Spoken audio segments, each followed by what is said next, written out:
All right, what's going on, OTF Nation? Welcome to another episode. You never want to miss a Monday workout podcast. I got my main man, Chris Gross, here.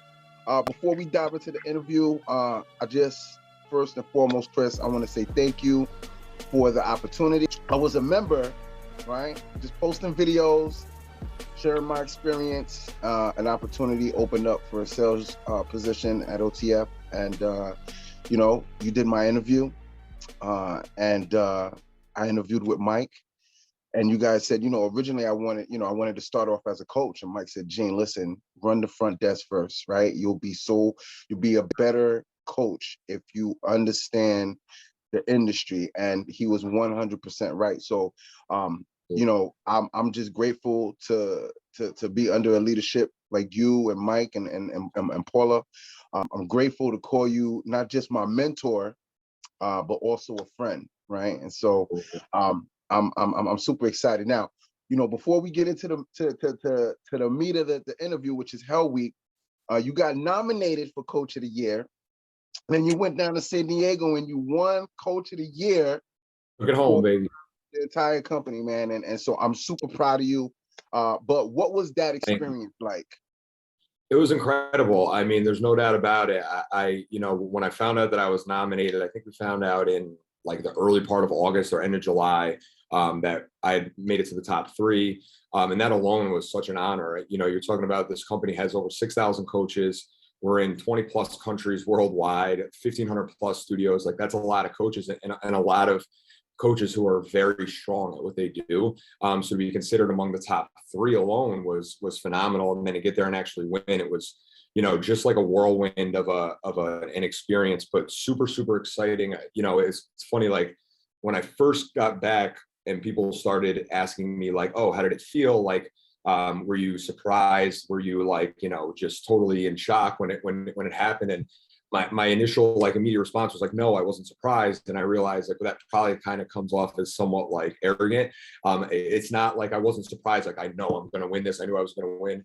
That's not the case. Like the 2 ladies I was up against, Jean and Nicole, were both phenomenal. I haven't, taken their class, but from everything I've seen, they're amazing. They would have been just as deserving at this award. I actually had the opportunity to meet Nicole prior to the award being presented in a breakout at convention, and we both kind of connected the dots and realized after about 20 minutes, like, oh, we're both nominated against each other. And you can just feel someone's passion when it matches yours and your energy. And I immediately felt that with her, and she's awesome. I can't say enough good things about either of them. But point being was like when I was announced as the winner, the excitement was like so overwhelming that I didn't feel anything else other than being so excited. Like immediately, you just think of all of our teammates, like, you and all the coaches that we have involved at 12 studios and all of our teammates, and knowing how much work every single person puts in every day and how passionate everyone is.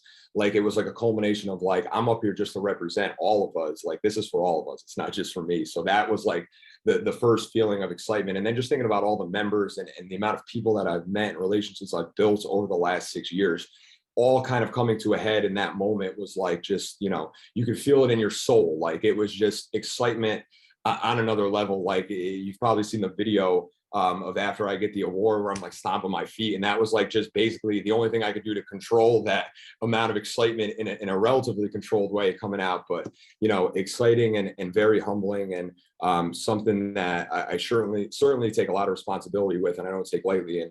And I had said that to Ellen after I accepted the award, and just let her know, like, this is something I'll never take lightly. And I carry this responsibility great because I'm representing a lot of people. And there's a lot of really, really good people and great coaches throughout the whole network. So yeah, super exciting experience, and something that will stay with me forever for sure. So you met Ellen. For those that don't know, Ellen is the owner of Orangetheory. She actually created the brand and the workouts and stuff like that. What was that like, meeting Ellen? Incredible. I mean, she's, I've seen her present multiple times over the years at conventions and summits, and, I've been around her, but haven't had the chance to actually meet her one-on-one. And when you get around her, her energy is contagious. You can tell how passionate she is about health and wellness, but more importantly about our brand and what she's built. And you have a 2-minute conversation with her, and you're immediately, your fire's lit even hotter for the brand and for what you do, because you can feel it in her, like how much She really cares and how much she wants to make sure that we're doing what we're supposed to be doing around the country, and that's changing lives. So yes. So Chris, let's dive into taking class, right? We're gonna get to the Hell Week stuff, but there's so many moving parts when you take an OTF class, from being on the floor to being on the treadmill to being on the rower to stretching. What should members be paying attention to when taking class? So that's a great question, because like you said, there is a lot going on in the class. There's 3 different components of the workout. And usually each component is going to have somewhat of a different focus for that day. I think the biggest thing is to really try to pay attention to what your coach is saying from the lobby intro to start. When they come out and they're giving you the teaser for the day about what's to come in the workout, what the goals are, like try to really focus on what they're talking about when they come to what is the goal of the workout and what is the goal of each individual block. Each block is going to probably have some type of a different goal, and that's going to help guide your approach to the floor, to the rower, to the treadmill. There's a lot of different ways that we look to add challenges throughout the workout on each particular day, and each of those things are going to be kind of individualized to that day and to that component of the workout. So making sure that you're listening to their cues and understanding, and if you're not quite understanding of what the goal is, to be sure to ask. You know, we every time a member will like stay after class and ask questions, they may say like, oh, I didn't want to bother you during class. And it's like, no, like we're there to help you. We're not there to just, you know, run everyone through it. Like we want to make sure everyone is getting the most out of the workout and understands the task at hand and what we're trying to accomplish in that block, in that segment of class, in that class itself. So if something's unclear, be sure to flag your coach down and ask. And that goes for any part of the workout, not necessarily just the goal, but if you feel like you need some guidance on your technique, on the exercises on the floor or the rowers or whatever the case may be, like we're there to help. We want to be able to make sure you're getting the most out of your workout every day. Cool. Give me one example of a goal that you want to accomplish during the class. Let's say it's a power day. Mm-hmm. Yeah. So I like to call like the different goals throughout the class micro goals, because if we can stack micro wins throughout the workout on top of each other, then we leave feeling like we compiled a lot of wins together and we feel super successful. So I like to break it down to the block individually most of the time. However, sometimes we do have to see the context of the whole class to understand the why behind why a goal in a certain block may be the way it is. I'll use today as an example because I just got done coaching this morning, but today was actually strength blocks on the treadmill. So what we saw were 3 different blocks. Each of them had 3 efforts, and the efforts got shorter from block to block. So for example, block 1, 3 2-minute pushes, block 2, 3 90-second pushes, block 3 1-minute all outs. So there's incline involved here with it being a strength day. So every block, the first push or the first effort was on a flat road, and then the last 2, number 2 and 3, we added incline to them. So the challenge behind the workout today was to try to establish the speed at the start of the block when we're on the flat road, and then as the incline went up, try to hold your same speed. It's going to get more challenging because the incline's going up. So that's like a mini goal. If you can do that, and again, like how we set that up, it's like we start conservative on the first one because we know it's going to get more challenging. So listening to those things and making sure you're not going too hard on the first one to avoid burning out when we start bringing the incline up, because the blocks in this case get harder or more challenging, I should say, as we go, because if we're holding the same speed but adding a little bit of incline, there's more resistance involved there. So, you know, doing those things and listening to that, if I were to start like my normal 2-minute push speed in a block like that, I wouldn't be able to hold that as I started at an incline. But if I back off a little on the first one, now when we start at an incline, I'm going to be able to hit that and hit the heart rate zones that we're looking for and achieve what we're trying to accomplish. And that's like, if you get to the end of block 1 and you're successful in doing that, there's micro win number 1. Now we have 2 more opportunities for that in blocks 2 and 3. And then we flip it to the floor, whole new set of goals, whole new different approach. But again, like compiling those things from block to block, from interval to interval even, and just getting those micro victories throughout the workout are going to get you the best workout possible, but also leaving there feeling like you really accomplished something because you have. I just realized our market is growing so big. There may be a lot of people that don't know who you are, right? They just may take the class, right? So just for the people that don't know, probably a small group, like, you know, who are you and what's your role in OTF? Yeah. So I Started with the company about 6 years ago as a coach and a sales associate. I was lucky enough to get into a situation where I could make it my full-time thing from day one. It kind of lined up with our studio in Clifton Park, which was opening at the time. At the time, that was only our third studio in our network. Now we're up to 12 and hopefully growing. But there, I just kind of grew through as time went on as a coach and as a sales associate, and as more growth began to happen within the company, more opportunities open, which I was fortunate enough to get some opportunities. We got to a fourth studio in the capital region, which is Orangetheory Latham. So at the time I ran the pre-sale for that, and then became the head coach when we opened there. Was in that role for probably about 2 years. When our studio manager left, about a year and a half to 2 years in, I absorbed her role too. So I was dual role, studio manager, head coach. So was able to really get a lot of really good experience on both sides of the glass, like operationally and in fitness. And then as I continued to grow through that, we had the pandemic, which was, very challenging. We got through all that, came back.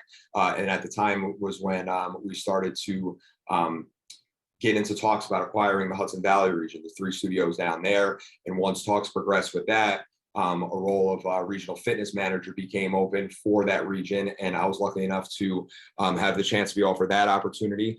So currently, I'm the regional fitness manager for the Hudson Valley region, which is your studio, Gene, Newburgh, Poughkeepsie, and Monroe.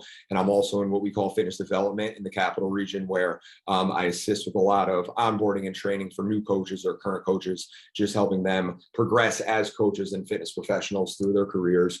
As we talked about before, lucky enough to win Coach of the Year for Orangetheory this year. So that's kind of where I'm at. I've done a lot of stuff in the company on both sides of the glass, and I'm super grateful for all the experience that I've gotten over the years, because without that, I certainly wouldn't be where I'm at today.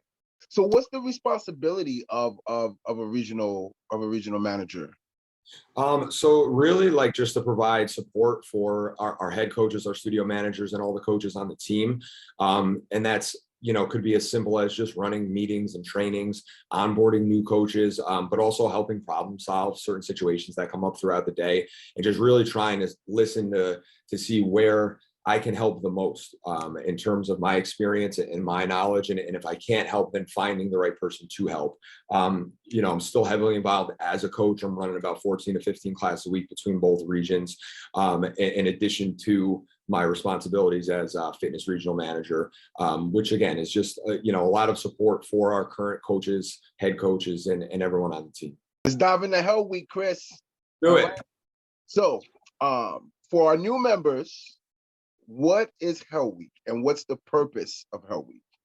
It's a great question. So Hell Week is basically a 8-day span, a little over a week, of more, I guess we can say, more challenging workouts. Again, I'll get back to that, but it's really a special event where our members can kind of find their inner athlete and bring out that little part of themselves, whether they played organized sports in their lives or not. This usually is a time where it brings out the best in people. They're very fun workouts in terms of, like, there's many challenges throughout them that all kind of have a theme. Each day is going to have a separate title, which we usually would get way in advance, but this year they're adding some suspense to it, so we won't know the title of each day's workout until the day prior, which is a little bit of drama there, but fun for the suspense. But each day when we eventually get the titles of the workout, like, members will see that the workout itself kind of has, like, that theme to it, whatever the title may be. So whether it's something like, I know a couple of years ago we had something that was like inclines from hell, or take me to hill and back on the treadmill. That was a name of the workout. So there's a lot of inclines on the treadmill. There was something where it was like the ultimate burpee project, where it was a lot of different burpee variations on the floor. So just different ways to, like, kind of add a theme to the workout, but also make it fun and challenging as well. With the 8 days of Hell Week, it usually is the same dates every year, 24th of October through the 31st, right through Halloween. And members can sign up beforehand to earn a shirt or a tank top with the Hell Week theme. Every year it has a new logo design. It's always super cool. And if they do 4 of the 8 workouts, they'll be rewarded with a shirt, which I always tell them is like a badge of honor. Wear it proudly because you earned it, and go ahead and brag to your friends, because it's a situation where you earn the right to brag a little bit because you just got through 4 very tough workouts. Now, as coaches, how do you guys prepare to roll out the template? Yeah. So our fitness team in Florida, the Temple design team, does a really good job of not only putting the workouts together and building them for the network, but rolling out the information a few weeks prior to Hell Week actually happening. So we got all of the workouts probably about 10 days ago. They hold a webinar that goes through the ins and outs of them, the whys behind certain things, and it really allows us as coaches to get a good understanding of the thought process behind building these workouts and these templates. And that in turn will help us coach it, understanding what we're trying to accomplish. Once we have that information and the templates themselves, then we host our own meetings with our own teams regionally. So last week we did a big call with all 12 studios, coaches from everyone, where we went through each template a little bit closer. And then at the local level, each studio is going to be doing kind of like their own little meetings and trainings and maybe some role playing. Like we'll have meetings where we actually go through and practice coaching up some of the blocks, how we're explaining it, what our cues are, and providing feedback for one another on how to improve that stuff. So by the time Hell Week does roll around, everyone is ready to go and there's no surprises. We know exactly what to expect. So just to be clear, Hell Week is still taking a 2G, it's probably going to be 3G classes to try to get everybody in, but definitely going to be more intense than what we're currently doing in regular classes. Short answer, probably yes. But what I would say is the workouts are all tailored to each individual, just like any other day in Orangetheory. So even though they're Hell Week workouts, we know that each individual member in there is going off their own personalized heart rate. So regardless of how challenging the blocks may be, you're still working to your level and still trying to achieve the zones that we're coaching through based on your heart rate, your percentage, the zones that you're in. So while they may be, short answer would be yes, they're probably a little bit more challenging and intense. I mean, it is Hell Week after all. However, it's nothing that someone can't accomplish. Like if you can get through a normal class, you can absolutely get through 4 more Hell Week classes. For new members, my advice would be to really make sure you're paying attention to your heart rate and what the coach is talking about in terms of where you want to push the intensity to, and also your recovery. Recovery can be an overlooked part of the workout itself. But when we coach to recovery, it's important to make sure we're getting the recovery zones on our heart rate, like green for our base or whatever the case may be in the workout. And if we're trying to roll through and hold our heart rate in the orange for the entire class, that's where you'll burn out and really feel like you didn't really accomplish much because you got so tired so quick. So intensity, yes, we want to make sure we're driving that, but also recovery, super important. And for new members, like, don't feel overwhelmed with it. If you feel like you need longer breaks than what's prescribed in class, take it. You know what I mean? Like, we as coaches completely understand that stuff and want to make sure that you're set up for success as well. So take your time, take your breaks, talk to the coach, ask questions, and just know, like, at the end of the day, like, we're here to exercise and have fun doing it. Don't feel any type of added pressure because there is none. You know, this is supposed to be fun, as exercise kind of is. That's what keeps us coming back. The results, of course, but we do like to have fun when we do it too. I think that's super important. Well, I got to tell you, Chris, as a member, right? I'm still a member. I say I'm a member first, always, right? But always. I remember as a member how excited I was to do Hell Week. And, you know, I think the great thing that Orangetheory does is, you know, the benchmark workouts, the signature workouts, Hell Week, Transformation Challenge, Dry Try. I mean, you know, these activities really keep, I'm talking from personal experience, it really keeps me engaged and involved and excited about working out. Now, I will say this, Chris, I did Hell Week and the workouts are intense, okay? I'm just gonna put it out there. As a member, they are. Listen, and I think to your point, like, there's a lot of excitement around this because the community knows it's coming every year. Like, Hell Week is like our Super Bowl in Orangetheory. We look forward to it every year. And while my advice to new members would be kind of what we talked about, my advice to experienced members would be, this is like your week to showcase all the work you've put in throughout the year. Like, this is the time to kind of push it and see what you're capable of and see what you can do, because you're going to reap the rewards of all the hard work you've put in throughout the whole year. And these 8 days, or however many of those classes you're making, and within that 8 days is your opportunity to showcase it, see what you can do, what you can handle. So don't be afraid to challenge yourself, do it smartly, but make sure that, you know, this is your time to push it now, and time to get after it a little bit more than you normally would to see what we got. So what recommendations would you have, especially for the new members that are going to be doing Hell Week? How do they prepare for it? So like, this is going to be very general advice, because when it comes to nutrition, there's a lot of different factors that play into how someone should eat. So I just want to make sure that I preface with that. But generally speaking, like, eating enough during the week is super important. I think that sometimes we can tend to undereat, especially if we're super busy, whatever our job is or what we have going on outside of the studio. But if we're under nourished coming into classes with these workouts, especially where they're going to require a little bit more from your body, you're not quite going to perform to the level that you would, and you just won't quite feel as good. So very general recommendations, and this is pretty standard for most people, like protein, carbs, fat source at every meal. I usually like to say, like, again, this is very general, palm-sized portion of protein at a minimum, fist-sized portion of carbs, and then a thumb-sized portion of fats. Maybe double that if you're a male with more muscle on you. But more importantly, just making sure that you're getting your meals in to make sure that you can fuel your body properly.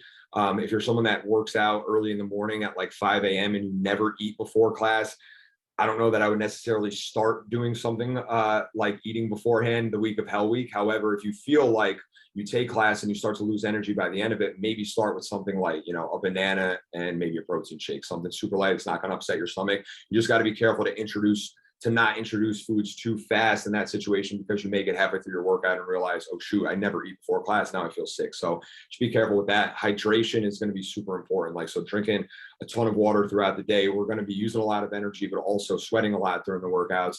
And as it's getting colder, sometimes we don't necessarily feel as thirsty as when it's hot. So we tend to not drink as much water. So you almost have to like really be mindful to make sure you're drinking a lot of water throughout the day, because if you come in dehydrated, same thing, like just not quite going to have the energy that you would. But more importantly, like, being dehydrated also can kind of stiffen up your muscles, feel a little bit more tight, a little bit more sore, and not just move as well. So, just making sure that we are eating and drinking enough water, I think, is going to be the most important thing. I'm a certified nutrition coach through Precision, so I do have. See, I didn't know that. Yeah, a little tidbit. As far as specifics, like when it comes to different foods and stuff like that, would be questions. Those would be questions that would be more better answered, I should say, for someone like a dietitian or an actual nutritionist, if there's food sensitivities or different actual food questions. This is kind of general advice and in the context of exercise. I'm glad you mentioned that, Chris, because we don't want no problems. That's right. For entertainment purposes only. All right, Chris, we're coming down the stretch here. Talk about spacing out the workouts. Since the workouts are going to be so intense, would you recommend somebody do 4 in a row, or would you try to space it out? I think that this is going to come down to each individual person and how, first of all, what will your schedule will allow? That's usually 9/10 the battle, right? So if your schedule is only going to allow for you to do 2 on, 1 off, 2 on, or 3 in a row, 1 off, 1 on, whatever the case may be, that's going to really be the biggest limiting factor for most people. So get into the classes that are going to work for your schedule first and foremost. If schedule's not an issue and you're wide open, I would say just go off of how you're feeling. Like, I always encourage to pre-book ahead of time your classes. We all do, just to reserve your spot. But we know that we have the 8-hour class cancellation window. So my suggestion would be to book out your Hell Week classes. If you think you want to take 6, book them, pre-book them, get your spot. And then if you take 2 in a row and you got a class booked for the next day and you're like, you know what, I'm pretty sore, I think I need a recovery day, just utilize the 8-hour window and take yourself out. But kind of listening to your body and more importantly, like how you're feeling going into each day. If you're like incredibly sore after a few days, it might be a day where you either, if you're going to come in, you take a green day, or it's a day where maybe you don't come into the studio and just do some light walking and stretching to keep blood flow going, around your house or at home or wherever. Last question, Chris. Yes, sir. Why should a new member participate in Hell Week? Because it's the funnest 8 days of the year. I know we all have different definitions of the word fun, so I use that term loosely, but truthfully, these workouts are awesome. You're going to see everything that Orangetheory Fitness really has to offer in terms of our technology, the workouts, which are awesome, and the coaching. This is really where I think our coaches separate themselves from a lot of peers in the industry, because these workouts definitely require a lot of attention in all 3 phases, and we really dial in and make sure that everyone's getting through these workouts successfully. So if you want to showcase for what Orangetheory Fitness is all about, our 8 days of Hell Week are the best time of the year to do it. If someone has never taken a class and they're thinking about doing it, but they're like, oh, it's Hell Week, I don't want to go, I'll wait till it's after. Jump right into Hell Week. You're going to be able to do it, and you're going to be able to see our community, all the things that our studios have to offer in terms of the workout itself, but everything else. And you're really going to get a taste for everything that we have to make sure that this is the right fit for you. And you know, we're confident that this is the right fit for everybody, for sure. All right, Chris, listen, I really appreciate you taking some time out to be on the show today.